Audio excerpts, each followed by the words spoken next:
ஒரு ஞானி பாருங்க, அவர் மிச்ச நாளாக அவர் தர்மம் செய்து கொண்டிருக்கிறார். ஒரு நாள் ஒரு பெரிய பணக்கார ஆள் பாருங்கள், அந்த நாளில் பல கரத்தைகளில் 5-10 கரத்தைகளில் பாருங்கள் எல்லா சாமான்கள், மாளிகை சாமான்கள், பருப்பு இது இருந்த அரிசி எல்லாம் கொண்டு போகிறார் அந்த ஆசிரமத்துக்கு. அப்படி அவர் கொண்டு போகும்போது அங்கே போய் கொடுத்தார். கொடுத்து முடிஞ்ச உடனே பாருங்கள், அந்த சாமிக்கு பக்கத்தில் போய் அவர் அப்படியே இருந்தார். அந்த சாமி பாருங்கள், இவ்வளோ சாமான் கொண்டு வந்திருக்கா, நீ நன்றி அப்படின்னு சொல்லுவார் அப்படின்னு விட்டு அவர் அப்படியே இருந்தார். அந்த சாமி ஒன்றுமே பேசலை. இப்போ நம்மெல்லாம் சொன்ன 10 ரூபா கொடுத்தா ஸ்பீக்கரில் 3 தடவை சொல்லுங்கள், அப்போ தான் நம்ம அப்படின்னு சொல்கிறோம். யோசிச்சு பாருங்க.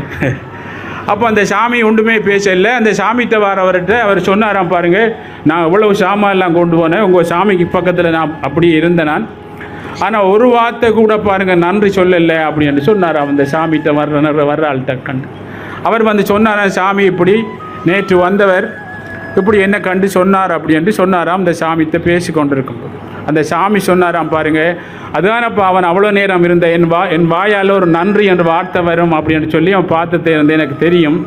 நானே அவனுக்கு நன்றி சொல்லணும் பாருங்கள், நான் தர்மமே செய்து கொண்டிருக்கேன், ஏன் அவருக்கு நன்றி? அவன்தான் சொல்லும் பாருங்கள், பல பிறவிகளில் செய்த கர்மாக்களை தர்மத்தின் மூலம் கடப்பதற்கு எனக்கு பெரிய ஒரு அரிய வாய்ப்பு கொடுத்திருக்கீர்கள் சாமி என்று சொல்லி அவன்தானப்பா எனக்கு நன்றி சொல்லணும் அப்படி என்று சொன்னாராம்.